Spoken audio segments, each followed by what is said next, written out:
The lush brush surrounded and confounded Mir, who leered at Sleepy, pondering out loud for all to hear. Why are we walking aimlessly through the woods looking for giant piles of We're not walking aimlessly. We're tracking. It came to her on a night after the fright of a nightmare. She suddenly felt very ill-prepared. The fear she carried added so much despair she hoped it would disappear so she could persevere, but her chances were slim, as she was well aware. And what happens when we find what we're tracking? I don't know. Make some kind of deal. It's gonna roast and eat you. Maybe it will recognize me. It recognizes you? And then it roasts and eats you.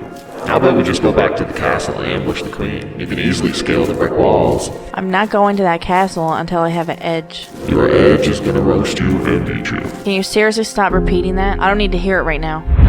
The dragon swooped towards the roasted riverside, carved out a nest in the stone between a mountain divide and side of the shined black glass bedding created from its size. Its size obscured by a quiet evergreen forest, Sleepy regretted not plying herself with alcohol until her fear would subside as the moment did warrant.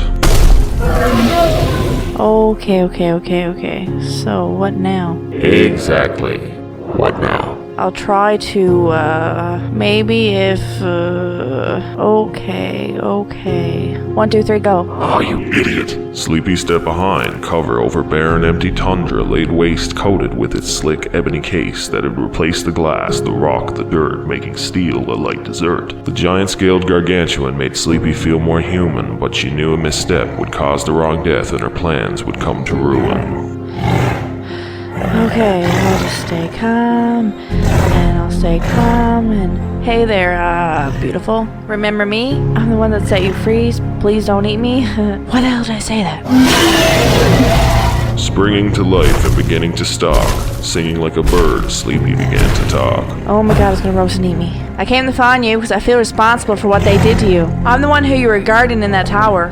They kind of put me under a spell where I slept for 5 years so they could stand around and laugh at my suffering. Usual evil stepmother type stuff. But I was just wondering if you could come back with me and, burn it all to nothing. I'm starting to wonder why I thought you'd understand me.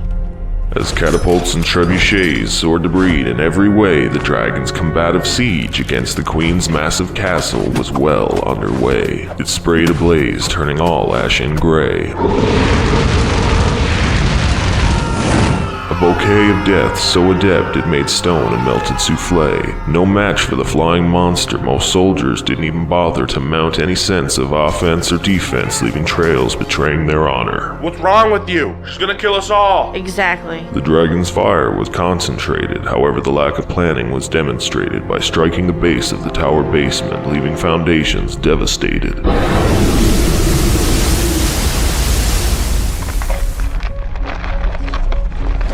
The floor began to split between Sleepy and Charming, harming the integrity of the structures, parting the room in half while fire continued bombarding. The gap increased with each second, separating Sleepy from her newfound objective.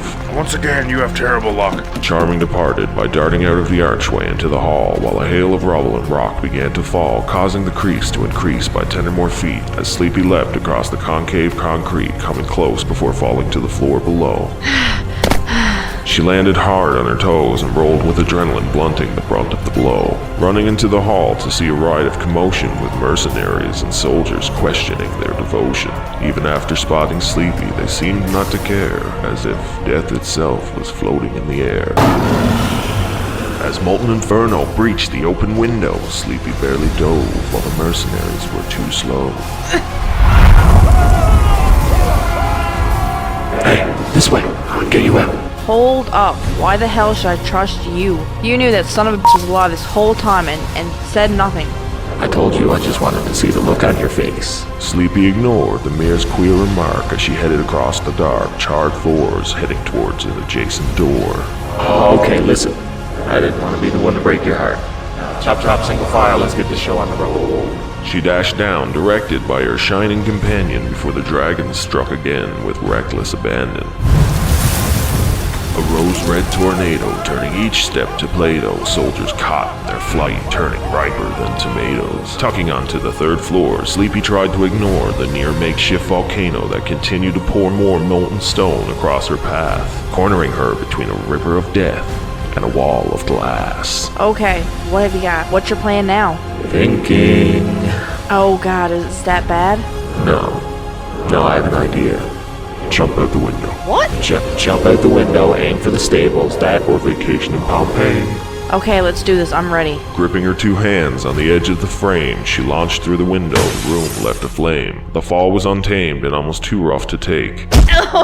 Especially since the stable roof decided to break. Sleepy, wake up. Wake up. Aurora.